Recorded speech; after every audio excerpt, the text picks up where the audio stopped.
Hey, welcome to Ed, a podcast about the teaching life. This is Conversation 95, and I'm your host, Shane Lawrence. Ed is a proud member of the Alberta Podcast Network powered by ATB. And joining me this week is Dr. Sam Fecich. And, speaking of days, how's your day been? It's been really good. We're ending the semester. Wednesday's our last day of classes, and then we have finals coming up. So it's been a really good semester. A lot of learning, a lot of busyness, but it's always good. Right on. Well, that's kind of, that's how you'd like to be able to describe most semesters, I suppose. And what about you? You just got done with your day. Yeah, I'm done with my day. It was a short day. I wasn't at work this morning due to due to insert long story here. Yeah, no, it's good. It's a busy time. We still have almost 2 months to go. Oh, wow. But I'm not thinking about that right now. No. No. All right. Well, hey, let's do that. Let's sort of put a fine point in this. What do you actually do in the education world right now? Sure. So I'm a professor in the education department at a small liberal arts school, and I teach future educators about ed tech and special education. And I get to also see them student teach in their student teaching semester, the special ed majors. I get to see them student teach. So it's really fun to see them grow from little freshmen, taking, the intro classes to big boss student teachers. So yeah, it's really cool to see them grow and learn and see the great stuff that they're doing out in the real world.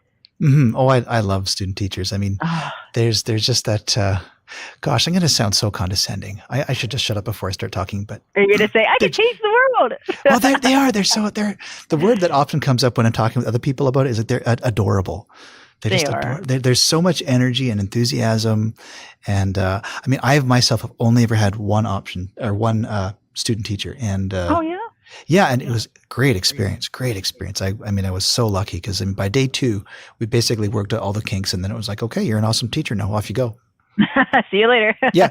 It's like, I'm going to go over to Tim Hortons, grab some coffee. Yeah, not quite, but yeah. So okay, so you're doing. Is this what you've always been doing? No, I've been doing this for 5 years, or I'm finishing up my 5th year. Before that, I was a special ed teacher for students with multiple disabilities. Oh, for how long? 4 years. 4 years. Okay, so what moved you out of the classroom and into the upper realms of academia? Yeah, so I started doing a little bit of tech coaching in my role as a special ed teacher. I did a little bit of tech coaching with adults and stuff and teachers at the school. And I found, I really like teaching adults, and that's kind of cool. And I just got the opportunity to go get my PhD at Penn State and have it paid for. So I'm like, well, I can't pass that up. So totally did that. And got the t-shirt, I guess. And then when I saw this job open up here at Grove City, it was teaching faculty, and at the time it was teaching faculty and pre-cert teach about ed tech. I'm like, oh my gosh, I'm going to totally rock this. It's my dream job. Sweet. And then that rolled into teaching full time here at the college, and it's been an amazing ride. Right on. What's the attraction for ed tech for you? Because you see, that's your dream job. Yeah, special ed and ed tech, I think, go beautifully together because technology really can make the impossible possible for our students with special needs, and it opens so many doors for them. Mm-hmm. So I think they blend so nicely together. So being a former special ed teacher, focusing on ed tech and assistive technology, augmented communication devices, all those types of things that can help our students be as independent as possible is such a neat role to have. And to show the students, the future teachers, about the implications of using ed tech in a meaningful way to help all students in learning is so much fun. It really is a blast. So ed tech for you then, is it bridging gaps that weren't bridged before, or are we just doing things in a new way? I think it's shedding a light on new areas that we haven't thought about before. Like in my multiple disabilities class, that's where I taught before. I was a teacher that pulled a smartboard out of the closet of the school and said, I think I'm going to try this with my students, and having it be accessible for them. They can do simple cause and effect stuff, and not knowing that, ahead of time. I don't think I would have taken a risk if I would have known it would have failed. But trying something new with them, showing them touch, cause, and effect. They touch their picture, something pops up. It's really cool. And seeing that, oh, wow, they did something independently by themselves. They were able to do hand-eye coordination, all those fine motor skills and gross motor skills and things working together to have the smartboard do something. It was such a cool thing to do. And then kind of growing out of that, learning how we can adapt computers for students with special needs so they can access them better, using different like assessment methods. Like instead of taking a written test, a student did a back channel chat while we watched a little video about, I don't know, maybe it was the solar system or something. Yeah. And this was a student who was selectively mute. He did not like to speak, but whenever he was able to type just fine, and he was able to share his thoughts and ideas and answer other students' questions on the back channel, which was so cool to see. And I wouldn't have known that without access to technology. So I think it's I don't know if it's bridging a gap or doing something in a new way. I think it's shining a light on abilities that we may not have seen before. Right. The two words that kind of stand out to me here are like accessibility and empowerment. Mm-hmm. Oh, yeah, that sounds so much better than what I said. Because I get to sit back here and just listen for the buzzwords and then I write them down. Right? Like, empowerment. Yeah, you did say that. That's what you said. Oh, I did? Totally, right? Okay. So I really want to dig into the whole teaching future teachers, because this is something that's just kind of a black box for me. It's like trying to remember my own experience as a student teacher is kind of like trying to remember what it was like to be a baby. It's a toddler, right? Yeah, I'm not saying student teachers are babies. There I go again. No. But I mean, just like the memories are so distant now. I've been teaching 15 years, and it's like, what was it like? So, gosh, that's a big question. But what do you find sort of characterizes the future generations of teachers that you see coming through your classroom? I think this generation of student teachers or beginning teachers next fall, they are the generation that grew up with technology and using it in their classrooms. Some of them had excellent role models for educational use in their classrooms. Some did not. And I think they're coming at teaching with a new lens and appreciation for ed tech and using it purposefully and meaningfully in the classroom, not just as, for example, using an interactive whiteboard as a projector screen, but actually using it for meaning and authenticity in their work and using it with their students to promote collaboration and connection and critical thinking skills instead of just projecting something on the board. I think they're coming at it just like every other group of student teachers that have come before them, with excitement and enthusiasm to be amazing and change the world. And they have that excitement. And I think that's just so much fun to see, and see them grow from how can I change the world to how can I make a difference in this student's life, and building on that relationship. So it's not so much a big picture, I'm going to change the world. It's how am I going to change the world for that student? How am I going to reach this student in a new way? Maybe using tech, maybe not. Maybe using different strategies and pedagogy that they learned about or, saw modeled somewhere. I don't know if that answers your question. Kind of like, went around. Yeah. Well, it sounds to me like, you're like, you're teaching just this wonderful generation of amazing, awesome people. They're all amazing and awesome and wonderful, right? They all, it is. It's really fun. So if they're coming in, then they're just like geared up to, change the future and define the youth and all sorts of buzzwords just colliding in my mouth. But what's your role then? How are you guiding them towards being ready for the teaching profession? I think, like you said, just guiding them. So having them exposing the different tools that I learn about on Twitter or Instagram or wherever I'm bebopping, on social media, bringing that to them, but also showing them where they can find their own stuff by, connecting them with a PLN and on social and, showing them the power of that and the power of having people available to you to, reach out to, ask questions, get encouragement, get engagement and excitement about your lesson, or challenge you about ideas that you have. I think also by introducing them early in their career to technology and how it can be used as a good thing in the classroom and not as a detractor or something that is a negative, I think is really important early in their education career, understanding the power of educational technology. So it can be leveraged for great thinking in classrooms and have the world open to their students. I've had student teachers who come back and do amazing lessons where they've Skyped in They've Skyped in a Holocaust survivor. Another student teacher did a really cool lesson where instead of just like talking about biomes on a PowerPoint, she had students go through, I can't remember if it was Nearpod or Google Expeditions, but having them do a virtual tour of different biomes. So really bringing the world into their classrooms in really cool, innovative ways. I like that. I like the idea of bringing the world into the classroom. That seems to be something that keeps getting repeated more and more, just by a lot of different people I've been talking with lately. There's the idea that we can connect with people beyond just even in our building. I love that power. So, okay, so you're kind of helping students realize sort of the potential of the world they live in, the environment they're in.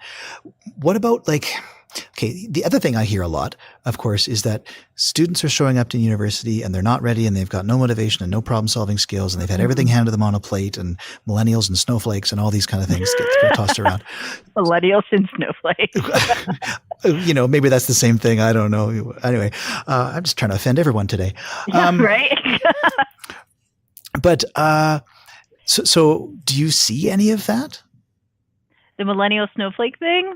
Yeah, well, I mean, or just let's draw that back because that sounds like I'm just looking for a negative. Yeah. What would you say are the things that your student teachers have to work the most on, like that you're trying to that you're really helping pushing the hardest? I don't know if it's student teachers have to work on. I think as a college student coming in freshman year, I think they have to learn how to not balance life and school and everything that goes along with adulting, but understanding that there's more facets to college than academics and social life, and having a blend between the two is really important. So understanding that there's opportunities for learning outside of the classroom. For example, going to ed camps and conferences and taking advantage of those early in your career so you can start that pathway during your college career so you can just launch, your first year teaching. You've had great professional development that you have owned for yourself and chose to go to. So I think learning about the academic side and then the social side, how they can blend nicely through PD and things like that. I think maybe the hidden curriculum, so understanding if you're not going to be in a class, letting the professor know ahead of time, just like small things, and treating your college career as your career, like as if you were employed, and treating it as a job and treating it with respect that you would as a job, showing up on time, getting your stuff done on time. If something's not going to be, to the best of your ability, let the professor or the instructor know, and see what changes you can make, and don't just hand something in for the A or the grade. Hand it in for the love of learning and learning from your mistakes and reflecting on things that you can work on that project. So that was kind of like a long-winded answer to like learning that there's stuff outside the classroom to do, and it can be fun and professional development, and taking advantage of those early in your career. Learning how to just be a student in college can be difficult. Understanding you don't have someone behind you telling you have homework to do, and understanding like as a freshman, that can be really hard. So understanding time management, organization skills, how are you going to take your notes, navigating just campus and navigating your life as a college student can be a little tricky. Note-taking skills, study skills, all those types of things I think are things that students can work on their senior year and senior of high school to start growing in as a freshman. But as student teachers, some things that they could work on would definitely be taking professional development into their own hands. So their senior year, hopefully they are out there getting connected on social media and making those connections with educators across the world, but maybe even in places where they're thinking about teaching and promoting themselves as a professional educator. Hopefully they've done that throughout their 4 years, and this is just kind of like shining a light on the great stuff that they're doing during student teaching or field work. Right. Yeah, so I think taking advantage of your PLN, owning your PD as a senior into student teaching. Is that good? Yes. Cool. Yes. Well done. Well done. Yay, that was the correct answer.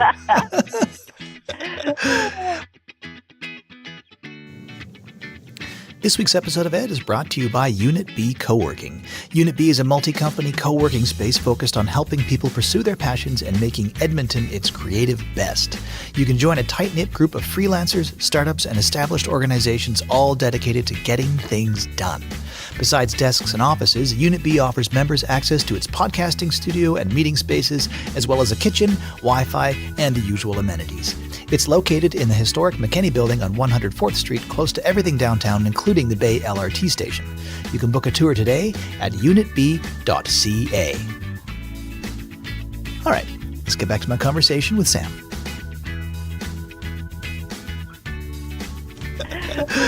Well, okay, you mentioned, I mean, there's a lot of things that you can do as a new teacher, as a teacher, regardless. I mean, it seems like there's just endless PD now. Mm-hmm. There's endless opportunity to be connected through, social networks. Do you do do you address anything about like burnout and balance and that sort of thing too? Because I've gone too far and pulled myself back. I feel like I'm in a healthy place now. But do you do any sort of addressing of that kind of thing with your students? Not in my position where I'm at. We do not we do not blatantly discuss burnout, but we do talk about having that. I don't think it's ever really a balanced scale, but having a happy medium maybe in your career, and you need to have time for yourself and your family and your loved ones. And it's okay if it's not balanced every day, and it doesn't need to look the same every day. I'm very honest with my students, and I tell them my computer stays in my office whenever I leave campus. I have my phone with me, but honestly, I turn off notifications. And at 5 o'clock, I am with my family. And if you need me, like if there's an emergency, you can text me, because that's the only notification I have turned on my phone. Other than that, if you text me at 2 o'clock in the morning, like on our LMS, I will respond to you at 6 a.m. That's where I'm at in my life, because I want to have my family life and my school life separate. And I think that's good. I need to have that. I need to have that for my family. I need to have that for myself. And I think it makes me a better educator as well. Absolutely. Absolutely. And I think what you said about balance, it's like, it's not 50-50. I mean, no. If it is, it's only because the balances are passing in opposite directions, and, it's on its way to 60-40 or 70-30 or whatever. But as long as you can move it around. Right. Yeah. I mean, I'm just coming out of a week that was pretty much 90-10 in terms of, I'm a little tired, but it's all good, because now this week's like, 60-40 to the good. So yeah, it's one of those things that, you have to accept that it is going to shift. And that's okay. That's healthy. Right. It's when it's stuck at 90-10 for a year, then it's like, no, then you gotta stop. And that will cause burnout, because if you're putting in so much work, during your career, you don't have time for yourself. You need to take care of you. Mm-hmm. Absolutely. I completely agree. I got nothing. I got no way to bridge into this nicely, but I feel like it'd be foolish and wrong to miss out on the book that you've written. You said you wrote a book called. You have written a book. It's true. I did say that. It's been a long day, apparently. EduMagic, a guide for pre-service teachers. I mean, this is kind of what we've been talking about all together anyway. So what is the EduMagic of guiding pre-service teachers? Sure. So EduMagic is an acronym, E for Educate and Engage. So how can students approach coursework with a growth mindset, or maybe their general ed courses in a different way, instead of like, I'm never going to use this, or I'm never going to need this, approaching it in a different mindset. So maybe instead of looking at the assignment, look at the pedagogy, look at the rubric, look at things that, if you're not going to be using the content to teach your students, what are some things you can still glean from that class that could benefit you as a teacher?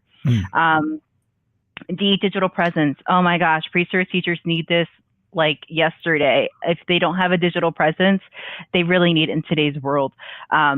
Administrators are searching for them, and they want to find positive professional things. So having a digital presence through social, through a portfolio, something like that could really help them go a long way.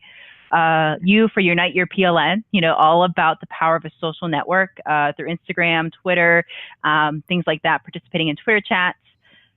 Oh, I forgot. Oh, M. Like, what letter am I on? I'm writing it down. So if you need a little prompt, I'll just slide it your way.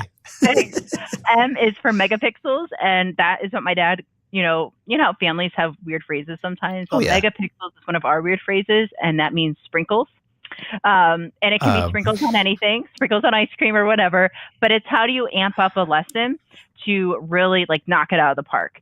Instead of just like, I'm just going to write a lesson plan because my professor told me to, and I'm just going to hand it in. It's going to be on whatever standard, blah, blah, blah, blah, blah. Actually, like, okay, if I were teaching this third grade lesson about oh, can't think of a third grade topic about a math topic. Insert math topic here. Yep. How can I really, own it and put my all into it?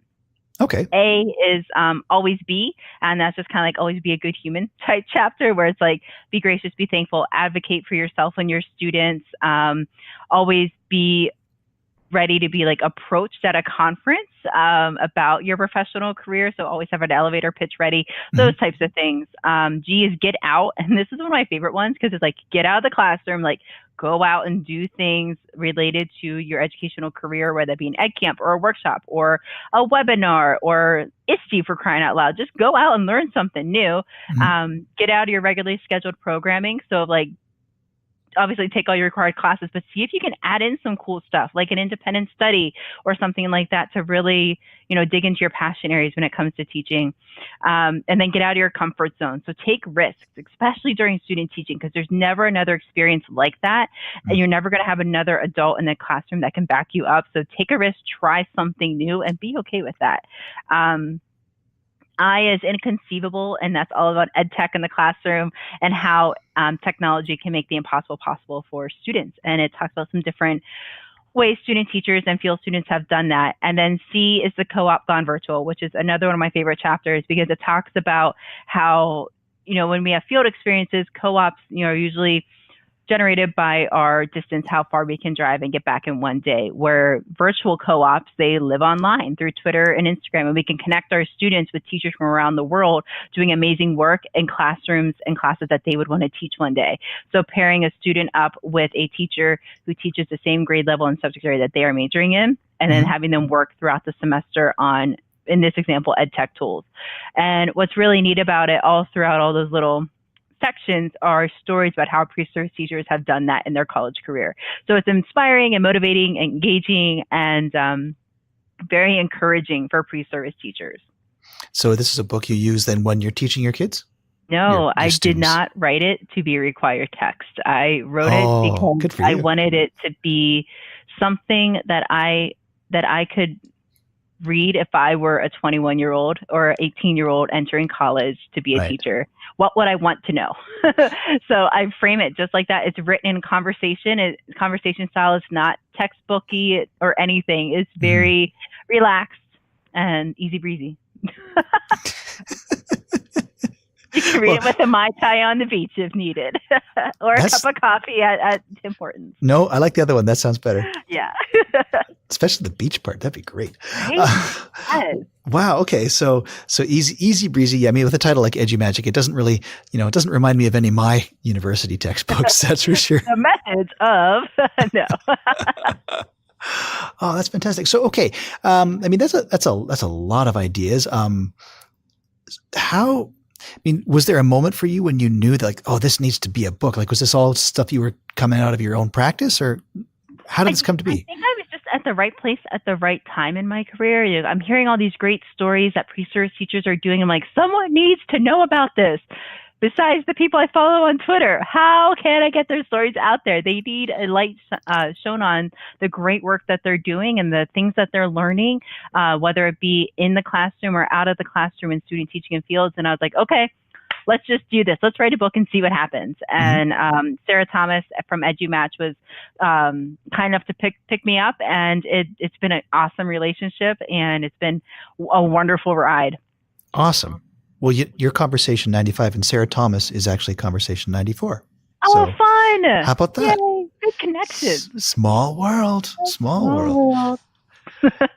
Well, I mean, you reached out to me through the PLN as well, and that was really cool. So, I mean, I do appreciate all these, this little world that we live in. It is a great world. People should join us. Yes. Okay, so one thing you said, I mean, you said a lot of stuff. Yes. The one thing you said that was like, just kind of like, made my ears stand up, so to speak, is you said talking about having an elevator pitch for you. Oh, yeah. What is it like? What does that mean? I mean, because the implications are like, are we in a state where we have to kind of sell ourselves all the time now, or can you kind of expand on that a little bit? Oh, sure. So what I meant by that was when I take pre-service teachers to conferences and things like that, they're always so surprised. Some are always so surprised that teachers approach them and ask them, where do you teach? What do you do? And they're like, oh, I'm a pre-service teacher. I don't have a classroom yet.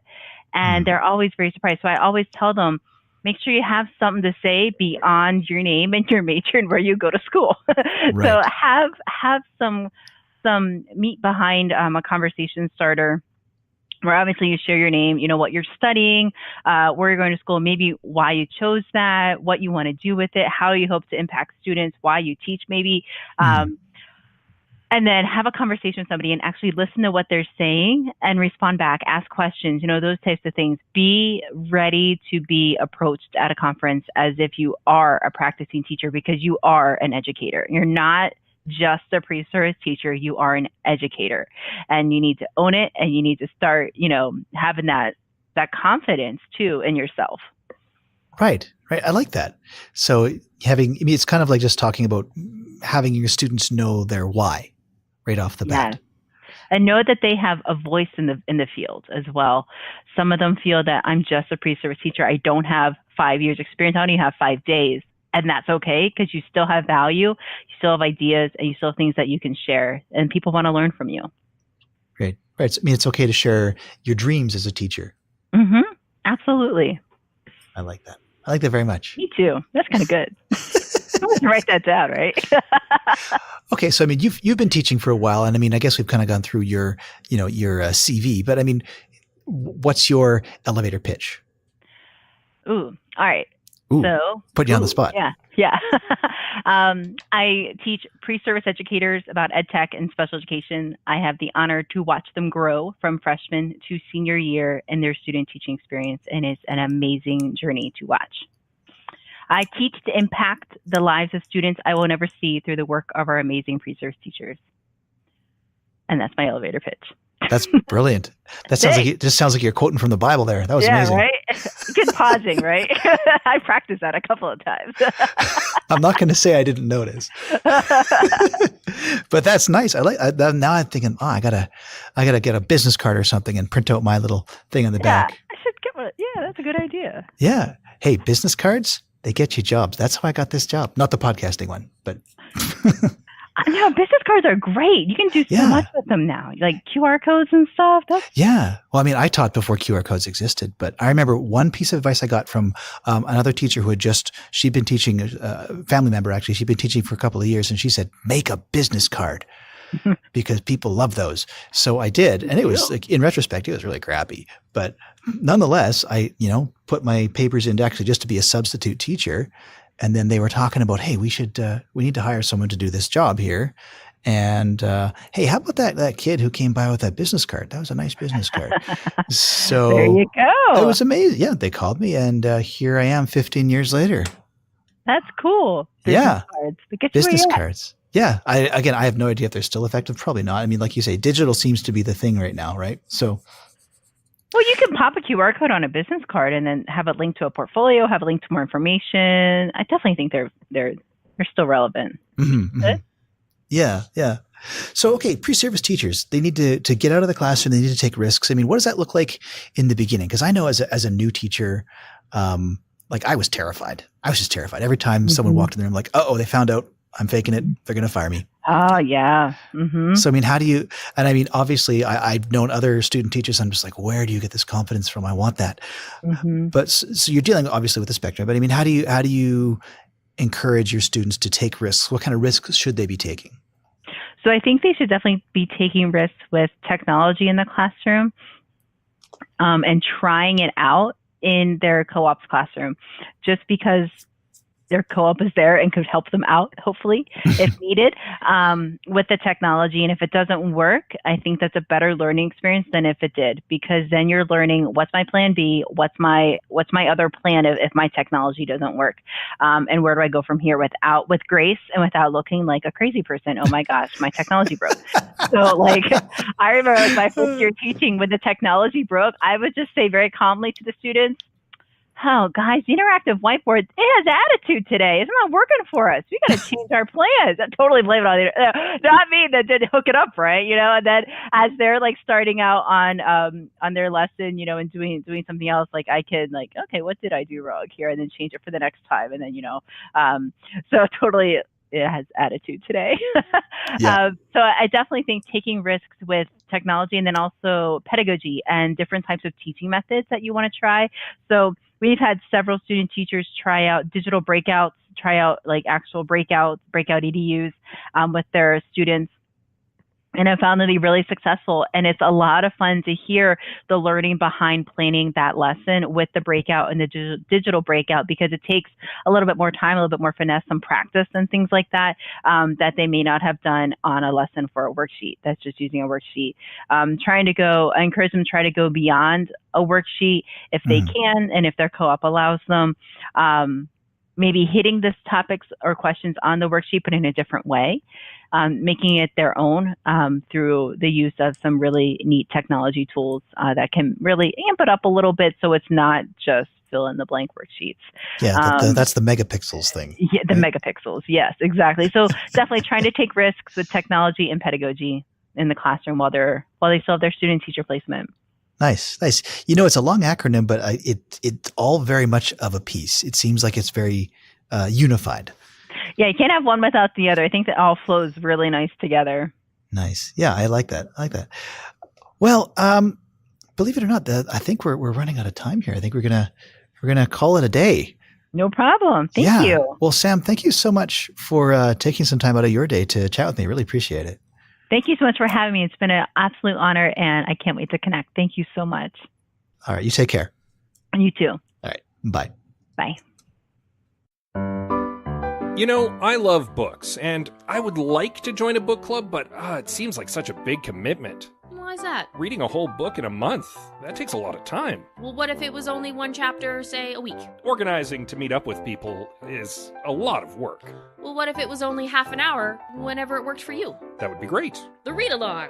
It's a mini book club for your ears. Join my wife, Anita, And my husband, Scott, on a weekly journey through a good book, one chapter at a time. Part of the Alberta Podcast Network, powered by ATB. And subscribe on iTunes, Google Play, or wherever fine podcasts can be found.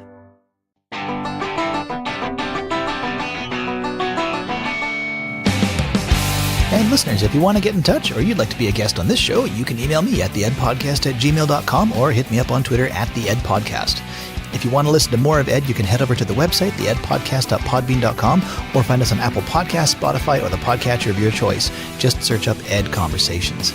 Ed can also be heard on Voice Ed Radio. It's 24-hour internet broadcasting devoted to the best ideas in education. Just head over to voiced.ca. So, on behalf of myself and Sam, thank you so much for listening, and we'll catch you next time. Bye.